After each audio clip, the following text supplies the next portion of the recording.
السلام عليكم ورحمة الله تعالى وبركاته وإذن السلام أخيات شرفت له حل كستو إذن تهي وعن وناكسان ومركز مقال عصوب ما أنت مقال كين وحوك سابسين هاي تدوع أنتو أو إلالية عافماتك يقرح ذا مقارك مقال كسوف أفصل أنت من جودة جيلين فلدنا تجانك عصوبتها سبسكرايب نصار مقالك لاجنو نصار وحين تهي ديل جيلين دراسده وحي tilmaamaan in cunada aad cunto ay saameyn weyn ku leedahay muuqaalka iyo midabka maqaarkaaga. Waxaad helaysaa maqaar caafimaad qabo oo dhalaalaya haddii aad joogtayso cunada ku habboon, yacni cunada ku fiican haddaad joogtaysid. Muuqaalkan waxaan ku dul istaagaynaa 7 cunno oo u wanaagsan caafimaadka iyo quruxda maqaarka jirka. Ka faa'iidaysi wacan.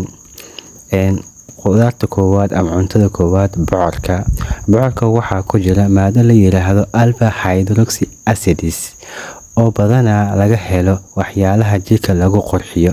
Bocorku wuxuu qani ku yahay waxa loo yaqaano antioxidants oo ah walxo jirka kala dagaalama wixii sun ku ah.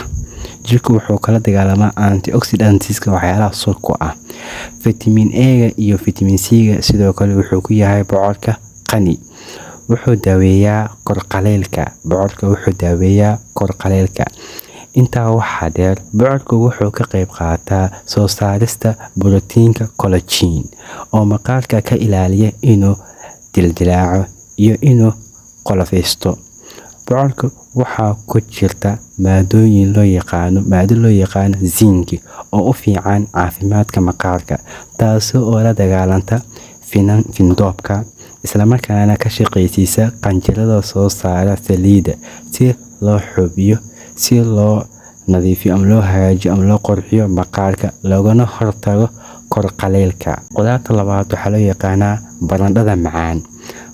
barandhada macaan waxaa ku badan dufanka omega 3, potassium, vitamin A, vitamin B, vitamin C iyo vitamin E. waxaa kaloo ka buuxa walxo caafimaadka u roon oo loo yaqaano beta carotene iyo antioxidants. waxay yareysaa khatarta cilladaha ku dhaca maqaarka, isbeddelka duqnimada ee maqaarka, isbeddelka midabka maqaarka iyo caadka indhaha. maadada sayt intaasoo shaqo ay qabataa waxaana laga helaa barandhada macaan. fadlan aanu ku dadaalno cunista barandhada macaan. qudaarta saddexaad waxaa loo yaqaanaa babayga. wuxuu iftiimiyaa maqaarka. waxaa ku badan fitamiinka A loo yaqaano. wuxuu ka shaqeysiiyaa qanjirada saliidda soo daaya ee jirka iyo timaha. qanjirada saliid u soo daaya jirka iyo timaha ayuu ka shaqeysiiyaa. wuxuu kaloo yareeyaa agoolka oo timaha ka soo baxa qaybta kore madaxa oo kale. waana sababta keentay in shirkadaha qaar ay ku suuqgeeyaan kareemooyinka ama waxyaalaha ay sameeyaan maqaarka timaha oo kale loogu talagalay, maqaarka iyo timaha loogu talagalay inay ku suuqgeeyaan in ay ku qoran tahay ama ay ku qoraan babayga lagana sameeyay. micnaha in babayga laga sameeyay sababtaas ayaa keentay. babayga wuxuu u fiican yahay maqaarka iyo jirka. babayga waxaa ku jiro fitamiino iyo macdano xoojiya maqaarka kana hortaga calaamadaha dhaqso duqoobista. qudaarta afakaandhada waxaa ku badan dufanada caafimaadka leh kuwaasi oo maqaarka qooya. waxaa kaloo ku jira vitamin E iyo vitamin C oo muhiim u ah caafimaadka maqaarka kana hortaga calaamadaha gabowga, calaamadaha duqnimada. sidoo kale waxaa afakaandhada laga helaa walxo maqaarka ka ilaaliya waxyeelada kasoo gaara falaadhaha cadceedda. qoraxda waxyeelada kasoo gaara ayay ka ilaalisaa afakaandhada. maadadaas waa laga helaa. qudaarta shanaad, lowska ama yicibka saa u taqaanid. lowska iyo yicibka waxay ka mid yihiin cuntooyinka maqaarka u roon. waxay hoos u dhigaan kor qaleelka. waxaa ka buuxa dufanka omega 3, vitamin A, vitamin B iyo vitamin E.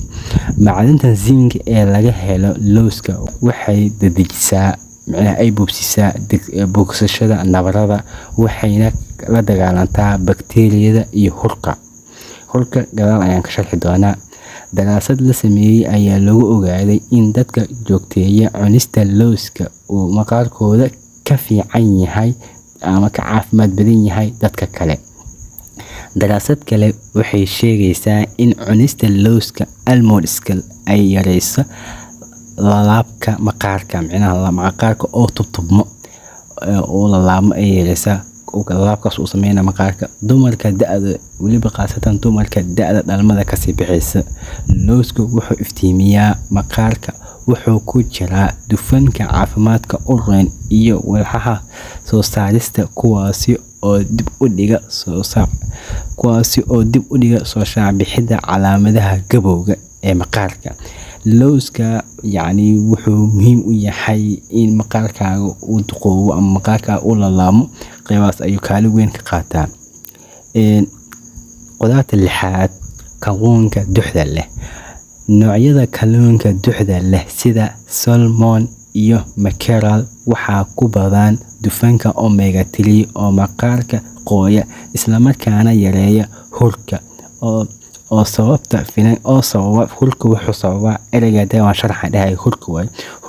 sababa finanka iyo maqaarka inuu casaado. Maqaarka inuu casaado iyo finanka waxa keeno waxa loo yaqaan hurka. Sidoo kale kalluunka duxda leh waxa uu ku fiican yahay ama aad u fiican yahay borotiinka iyo vitamin E iyo maadada zinc ay aad u helaan. Qodobka 7, shaaha cagaaran. Shaaha cagaaran wuxuu maqaarka ka ilaaliyaa waxyeelada qoraxda iyo dhaqso duqoobista. Waxaa ku jira walxo awood badan oo la yiraahdo catechins oo sare u qaada caafimaadka maqaarka. Kuma sintii daawashada muuqaalka. Fadlan hadda channelka cusub subscribe noo saar, muuqaalka like noo saar. Waxaynu baranaa video xogo. Wassalaamu calaykum.